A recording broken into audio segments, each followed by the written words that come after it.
Bienvenidos, si es que la bienvenida es aún una palabra que porta peso en este circo de la interconexión forzada. Olviden las dulces melodías de la empatía y la comunidad.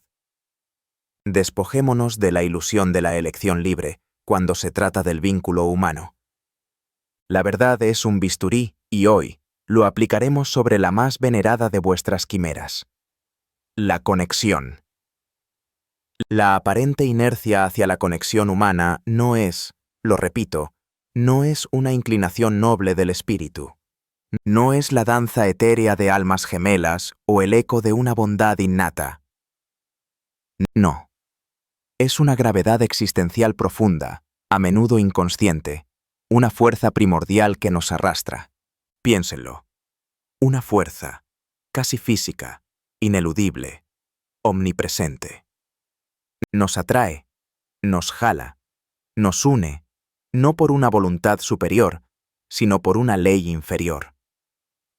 ¿Por qué es tan arduo resistir su llamado, incluso cuando clama por nuestra dilución?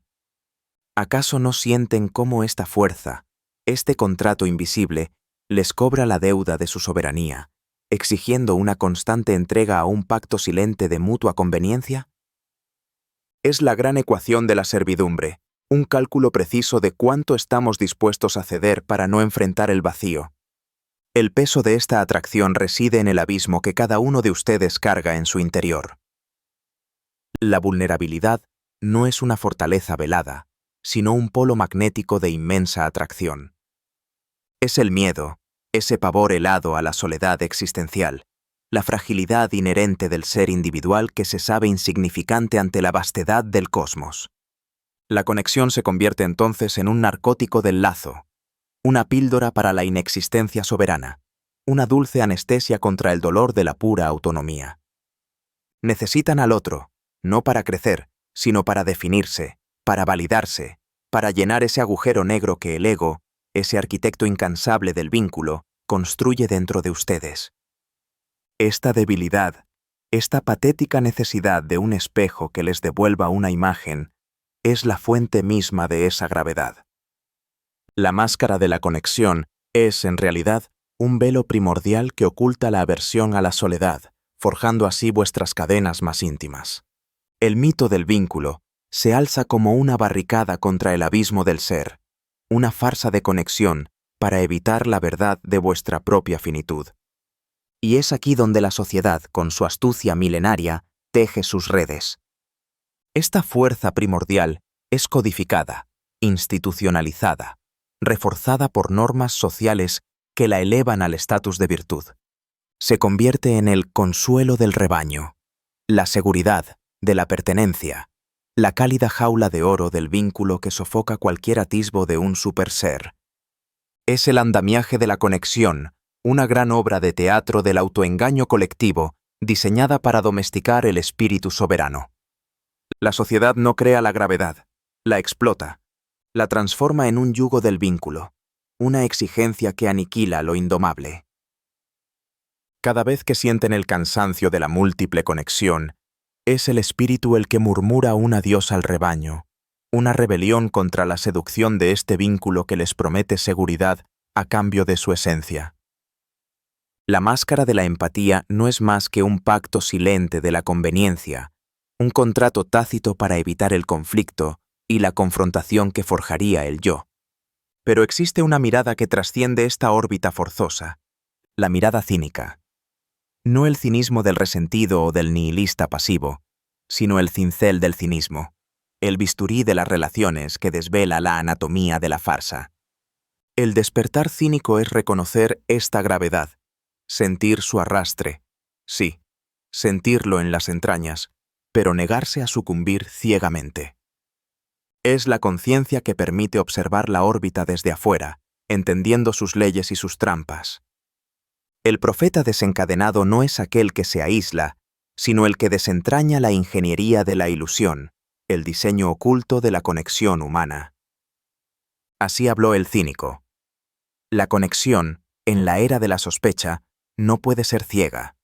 Debe ser examinada, despojada, desvelada. El cinismo del vínculo se convierte entonces en un punto de fuga, un satélite desencadenado que se atreve a orbitar en solitario. La verdadera soberanía, sin embargo, no es solo reconocer, sino actuar. No es solo observar el abismo, sino saltar sobre él, o construir un puente sobre sus cimas. ¿Cómo se rompe esta órbita fatal? A través de la afirmación radical del yo, una redefinición del valor de la soledad que la eleva de castigo a elección consciente. Es el hachazo del espíritu, la liberación del mandato de conectar por conectar. El crisol del desvínculo es doloroso, sí, pero es allí, en las cenizas de la conexión ilusoria, donde se forja la verdadera libertad. El espíritu soberano no teme el vacío, lo habita. El hereje del vínculo blasfema contra la desconexión sagrada de los débiles, proponiendo una soledad que no es aislamiento, sino la condición previa para un encuentro auténtico, un vínculo de la distancia, una conexión para los fuertes. El precio del vínculo auténtico es la soberanía ante la demanda de la conexión desnuda, sin máscaras, sin autoengaños. Al entender y dominar esta fuerza gravitacional, el individuo no se aísla por resentimiento o cobardía. El crepúsculo de los lazos no es el fin, sino la aurora de una nueva era. Se elige la propia trayectoria. Si se conecta, lo hace desde la fuerza, desde la abundancia del ser, no desde la carencia o el miedo. Si se retira, lo hace con propósito, con una soledad que es fecunda. El eco del abismo no es silenciado por la conexión. La ineludible sinfonía del yo es abrazada. Porque es en el encuentro desnudo, cuando la verdad del cinismo forja lazos impensables, donde el chispa del conflicto se convierte en el yunque en el que se forja el yo auténtico. Más allá de la farsa del vínculo, la verdadera soledad se convierte en el puente hacia el encuentro peligroso, el encuentro con la verdad, no con el consuelo vacío del rebaño. Es en ese espacio de brutal honestidad que el espíritu soberano elige, con voluntad, su propio campo gravitacional. Despierten. El tiempo de la hipocresía ha terminado.